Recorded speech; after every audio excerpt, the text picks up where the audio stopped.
For more on last night's event, we'll bring in Congressman Reschenthaler from Pennsylvania. He also sits on the House Judiciary Committee and House Committee on Foreign Affairs. He's also an Iraq War veteran.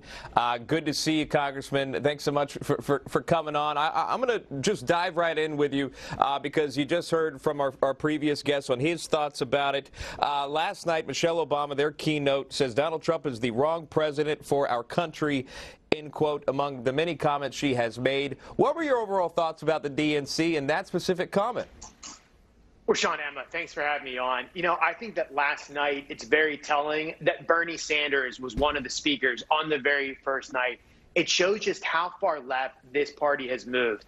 And then the mainstream media is doing the bidding of the Democrat Party by saying that these individuals, Harris and Biden, are somehow moderate and pragmatic. That's nonsense. Kamala Harris wants to have a ban on fracking, which would kill hundreds of thousands, if not more, jobs in the United States. It would make us much more dependent on foreign oil and foreign energy. She also was one of the ones that put her hand right up on that debate stage when asked if she wanted to ban private health insurance through a Medicare for All program, basically robbing Americans of their choice to have private health insurance. Also, her hand went right up when asked if she believes that taxpayers should pay for taxpayer-funded health care for illegal immigrants. So this ticket is extremely far left. The mainstream media is trying to hide that. And what you saw last night was the Democrats trying to put this veneer of pragmatism over a far left radical agenda.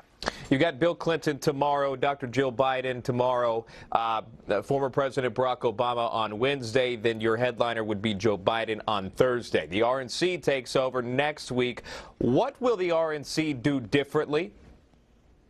Well, you're seeing one thing right now. While the Democrats are having this virtual convention, President Trump is out speaking to the people. He had a rally last night. So I think that Donald Trump is he's out there. Joe Biden is still hunkering down in his basement. He's speaking through surrogates. The Democrats are trying to hide Joe Biden. The Republicans, on the other hand, are supporting Donald Trump.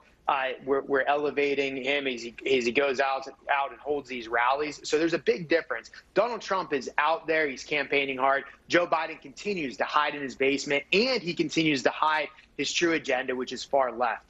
I want to get to the news of the day with you because Nancy Pelosi recalling the House, yourself, back to from what I understand, is it to vote on funding for the post office? Is it to block changes that would be made to the post office? What are your thoughts on that? What's going to get done? Well, I think this is just a manufactured crisis, and it borderlines on a conspiracy theory, much like Russian collusion was an absolute conspiracy theory that was meant to distract. The Democrats are doing the same thing now with the U.S. Postal Service. You know, the U.S. Postal Service has $14 billion cash on hand. They've made $1.3 billion more than they did last year at this time because everybody is sending packages through the mail. Their revenue is through the roof. So this is a manufactured crisis for two reasons. One, Nancy Pelosi is trying to undermine the American belief in our election system. And in that, she's basically doing Russia's bidding. I just had to get that aside in there. She's also trying to distract from the news cycle. Think about last week's news cycle and earlier this week. You had President Trump signing a historic peace deal in a recognition between the United Arab Emirates and Israel. That can't be overstated. That's the most important development in the Middle East in the last 20 or 25 years, and it's eventually going to lead to Saudi Arabia recognizing Israel as well. So she doesn't want that to be in the news cycle. She also doesn't want to get the good economic numbers and the good job numbers in the news cycle. The S&P 500 is approaching record highs. The job numbers are much better than anticipated. So in order to dominate the news cycle with something negative on President Trump, Nancy Pelosi and the Democrats and the mainstream media, they manufacture this crisis, and the facts just don't support this ridiculous conspiracy theory. Do you think we'll see a relief bill anytime soon or a stimulus check anytime soon by the House or Congress, rather, or does this get done by the president?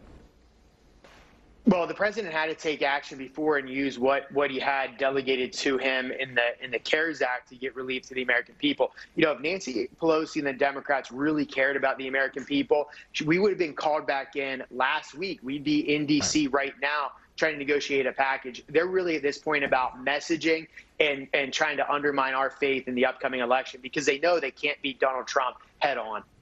That is Congressman Guy Reschenthaler of Pennsylvania. Congressman, always good to see you. Thanks so much for coming on. Thanks, Sean.